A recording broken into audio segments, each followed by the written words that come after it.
Wena nawe unokhathile isitabane. Cha uyisona isitabane. Cha uyisitabane. Man, we are professionals. Cha uyisitabane. Are you professional? Ngenza professional. No. Ngibiza abantu isitabane. Nawe isitabane. Hayi. Hawu, take emsunu.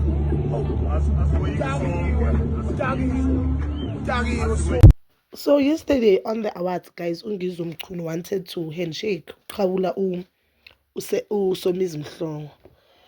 Then uSomizi wala as we see lapho. Then Ungizwe wacela uSomizi wacela even ama-security ukuthi angavumeli ukuthi Ungizwe angene ku-tent yakhe.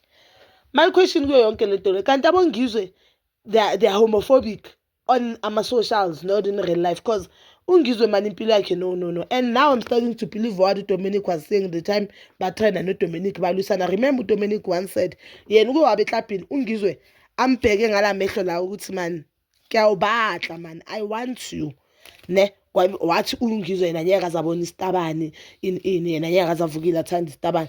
But now it makes sense because now ke he was caught on camera. Afuna handshake uSomizi. Okay, uSomizi refused, respectfully so, refused ukuthi aqhawule Ungizwe because Ungizwe sakadelela uSomizi kanengi on the socials. Even that time ama-gays lawana bewashada bewatrenda ngemvunulo watreka uSomizi unnecessarily athi uSomizi makathathe isizwe sakhe, makathathe abantu bakhe. Now my question is, are you homophobic on the socials only? That means are inviting people to be homophobic towards amanye abantu? That is something that you are not.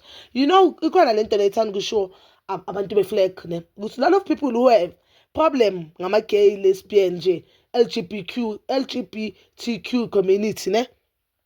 Abantu nabo self abawela lapha, just that bayasaba ukuziveza. So nale nkinga ukuthi lo uziveza kanjani, lo uphila kanjani nalento obuyena bakhe, uphila kanjani neqiniso lakhe. Because I find it very hard ukuthi Ungizwe bekasamthukelana nje le security. Ngiyenzeni ngi-understand ukuthi Ungizwe le security bekasamthukelana nomntana abantu. Because the security anenzanga lutho, lizithulele lathi move on ngempilo yalo and belenza umsebenzi walo. Because obviously uholelwa uSomizi, ngithi utsholo uSomizi ukuthi ungamvumeli lo angene. So Ungizwe bekasamthukelana security. Angilo ngiyazibuzela nje bazala bami.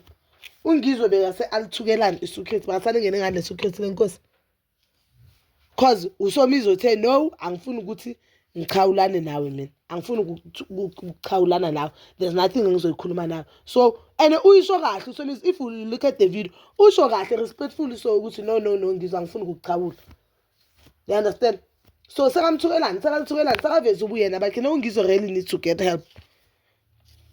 Labantu bakhe bahlala benza naye listing le movement yabo ke nayo ngivumelana nayo 10% 80% yana yokuthi abantu illegal foreigners, they need to go back. They need ukuthi batholele Ungizwe usizo because Ungizwe will ruin this program yabo and uzoruna reputation yamaZulu wonke as a whole. No, inkosi mayitholele Ungizwe usizo because Ungizwe really need help. Ikhona Ungizwe iproblem anayo and ekhona izinto Ungizwe andlula kuzo angafuni ukukhuluma ngazo, kodwa inkinga inonayo Ungizwe Mchunu. Inkinga yena unayo guys, unayo Ungizwe Mchunu inkinga unayo. Because I really don't understand ukuthi why bekumele athuke le mntana abantu. Why bekumele athuke le mntana. So bekazongena lapha ngenkani uSomizi akamtshela ukuthi no, hakubahle mo. Bekazongena lapha ngenkani. Then do what? Mawungena lapho do what? So ungenile ke, masongenile uyoyenzani lapha phakathi?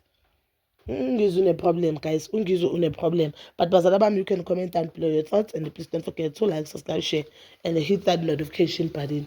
Ngizithanda ukuya nokubuya.